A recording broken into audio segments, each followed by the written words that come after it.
Assalamualaikum warahmatullahi wabarakatuh. Perkenalkan, nama saya Sabila Salum Ramadan dengan NIM C021034 dari kelas G Perpajakan. Di sini saya akan menjelaskan tentang konsep dasar akuntansi pajak. Karakteristik informasi dalam laporan keuangan. Laporan keuangan. Apa sih laporan keuangan itu? Laporan keuangan itu merupakan salah satu bentuk pertanggungjawaban atas seluruh transaksi keuangan yang dilakukan suatu perusahaan. Nah, adapun beberapa karakteristik laporan keuangan yang harus dipenuhi dalam membuat laporan, yaitu sebagai berikut. Yang pertama ada relevan.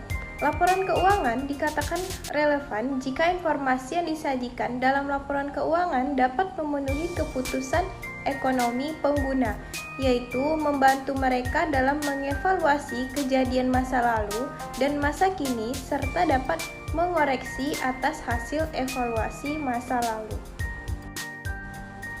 Yang kedua, dapat dipahami. Kualitas yang penting dalam membuat analisis laporan keuangan adalah memiliki karakteristik laporan keuangan yang dapat dimengerti dan mudah untuk dipahami bagi setiap pengguna. Untuk maksud ini, pengguna diasumsikan memiliki pengetahuan yang memadai mengenai aktivitas ekonomi dan bisnis, akuntansi, serta kemauan untuk mempelajari informasi tersebut dengan ketentuan yang wajar. Yang ketiga, dapat dibandingkan. Informasi yang terkandung dalam laporan keuangan akan lebih berguna jika dapat dibandingkan dengan laporan keuangan periode sebelumnya atau laporan keuangan entitas lain pada umumnya. Karakteristik ini bertujuan untuk membandingkan laporan keuangan perusahaan antar periode, untuk mengidentifikasi kecenderungan posisi dan kinerja keuangan, serta untuk mengevaluasi posisi keuangan, kinerja, dan perubahan posisi keuangan secara relatif atau membandingkan laporan keuangan dengan periode yang lampau. 4. Yaitu andal. Laporan keuangan dikatakan andal apabila informasi yang disajikan dalam laporan keuangan bebas dan tak terikat dengan pengertian yang menyesatkan dan kesalahan material, menyajikan semua fakta yang ada secara jelas dan jujur, serta informasi yang disajikan telah terverifikasi. Agar informasi dapat diandalkan, maka informasi harus memenuhi hal sebagai berikut. A. Penyajian jujur. Penyajian jujur dalam penelitian ini dilihat dari pernyataan bahwa informasi yang dihasilkan dapat dipercaya. Informasi akuntansi yang disajikan dalam laporan keuangan harus disampaikan secara jujur di setiap transaksi atau peristiwa lainnya dan disajikan secara wajar. B. Laporan keuangan harus substansial. Substansial artinya informasi akuntansi yang ada dalam laporan keuangan harus disampaikan sesuai transaksi dan peristiwa lainnya dengan substansi dan realitas ekonomi, bukan hanya bentuk hukumnya. C. Laporan keuangan sebagai pertimbangan sehat. Pertimbangan sehat artinya informasi akuntansi yang disajikan harus berguna dalam menghadapi ketidakpastian ekonomi, karena pertimbangan sehat mengandung unsur kehati-hatian dalam melakukan perkiraan. D. Netralisasi. Informasi harus diarahkan pada kebutuhan umum pemakai, tidak bergantung pada kebutuhan dan keinginan pihak tertentu. Tidak ada informasi yang menguntungkan beberapa pihak yang akan merugikan pihak yang memiliki kepentingan yang berlainan.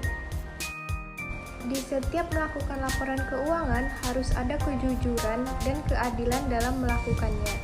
Jangan sampai pihak manapun merasakan kerugian dan ketidakadilan dalam melakukan laporan keuangan tersebut.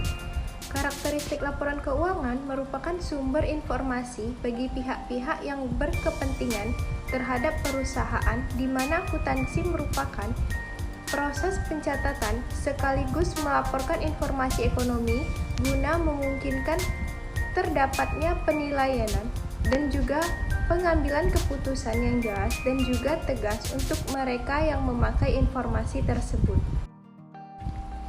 Akuntansi perpajakan. Pengertian akuntansi perpajakan. Akuntansi perpajakan adalah sebuah aktivitas pencatatan keuangan pada sebuah badan usaha atau lembaga untuk mengetahui jumlah pajak yang harus dibayar. Dalam dunia perpajakan, akuntansi sebenarnya bukan istilah yang resmi. Istilah yang lebih tepat sebenarnya adalah pembukuan atau pencatatan. Tetapi karena sistem pajak yang ditetapkan pemerintah saat ini, sebuah lembaga atau badan usaha diharuskan untuk menerapkan sistem akuntansi. Fungsi akuntansi perpajakan. Yang pertama, sebagai dokumentasi perpajakan tahunan yang bisa dipakai untuk perbandingan dan mengetahui riwayat keuangan perusahaan. Yang kedua, sebagai laporan keuangan resmi yang bisa kita paparkan saat ingin mendapatkan investor atau kegiatan publik lainnya. Dan yang ketiga, sebagai bahan analisis untuk mengetahui besar pajak yang harus dibayar perusahaan atau lembaga keuangan di masa yang akan datang. Dan yang keempat, sebagai strategi menganalisa pajak dan perencanaannya di masa yang akan datang. Prinsip akuntansi perpajakan. Yang pertama ada kesatuan. Prinsip ini menyatakan bahwa sebuah perusahaan merupakan satu kesatuan ekonomi yang tidak dapat disatukan dengan entitas ekonomi lain, yaitu pemilik perusahaan atau lembaga lain yang secara hukum tidak memiliki hak. Yang kedua, historis. Prinsip historis mengharuskan pencatatan keuangan secara real terhadap pembiayaan sebuah barang atau aset. Misalnya, apabila perusahaan membeli sebuah bangunan seharga 250 juta, tetapi dalam proses negosiasi akhirnya didapatkan harga 200 juta, maka pencatatan yang harus dibukukan adalah senilai 200 juta sesuai kesepakatan akhir yang dibayarkan. Yang ketiga, pengungkapan penuh. Untuk mendapatkan hasil yang akurat, setiap pencatatan aktivitas keuangan harus disajikan secara informatif dan detail. Bahkan kalau perlu, tambahkan catatan kaki atau lampiran penting sebagai referensi.